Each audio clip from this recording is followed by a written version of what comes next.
welcome to the horror show. This is our spoiler episode of Cube. I'm Morgan. And I'm Cecil, Laird.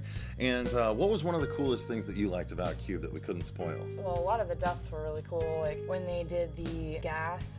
Right. And it's got all like boiled all of his flesh off and stuff. Was that the gas, or that was an acid shot? Oh yeah, that's right. It's sprayed out of the... What she's talking about is actually cool. One of the first characters that you meet is this older man who's called the Wren, and he is basically a famous escapee from various prisons and places like that. And so he's kind of showing them what you need to do to get through these rooms. And then he jumps into one of the rooms with a trap, and he looks around, he's like, he thinks it's all good, and then suddenly he gets sprayed in the face with acid, and he climbs back through into the room with everyone else, and his face is all burned away. And so it's cool because he's used again later on when they travel a long distance through a bunch of rooms, and then they find his body, and they're like, did we just go in a giant circle? Yeah. You know, but it turns out that's when they actually realize that the cube rooms move around. So it's not just them moving through rooms, but the rooms are actually moving around. So even if they had stayed in the same spot, they would have moved all around anyway. Exactly, and that's another spoilery thing. At the very end, they realize, the mathematician girl that's helped get them through the rooms realized that if they had all just stayed in the first room they were in, they would have ended up back at the bridge to get out. Mm-hmm. And what I mean by bridge to get out is something... One of the people that had been involved with the building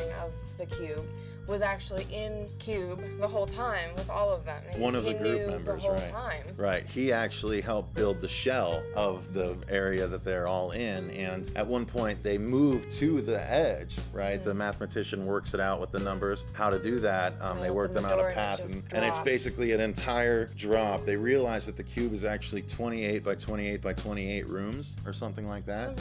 It's massive, and they basically go, but there's one cube's worth of space between all the edges and the wall. And the outer wall. And they realize that there's only one room that moves around that acts as a bridge to get out. Mm-hmm. So then they have to try and figure out how to get to that room that's the bridge and all that, and that's sort of how they get the rest of the way. But it's cool because towards the end, once they get to the bridge, the main character, who kind of goes a little crazy and starts to off members of their own group, they get the autistic man into the bridge and then out. But then the main guy, Quentin, who's gone a little crazy, tries to exit and tries to grab his way to get out, but as he does, the bridge moves and it severs him in half. And it's really cool. You see this long blood streak on the wall as the room moves out of the way and stuff like that. So it was pretty cool. They're fun little moments like that. And like I said, just the coolest thing about it, in my opinion, is that the whole movie, all of the group members in one time or another are basically giving the autistic man all kinds of garbage about, you know, he's being too loud and he's not helpful and all this stuff. That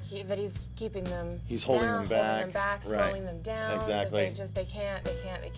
And people are dying, doing their best to get the whole group across. Including and then he ends up being the one. And then he ends up being the one that actually gets out at the end. So none of them get out except for the one that's been holding them back the entire time. I thought it was sort of an ironic twist to the end, and it was cool. I enjoyed it. That's basically our spoiler episode for Cube, you guys. If you liked it, make sure you go check it out. Thanks for watching, guys. Like, favorite, and subscribe. Remember to follow us on Twitter. We're at HorrorShow666. Check out our new podcast or email us. The links are down below. But thanks again for watching, you guys. And remember, stay scared.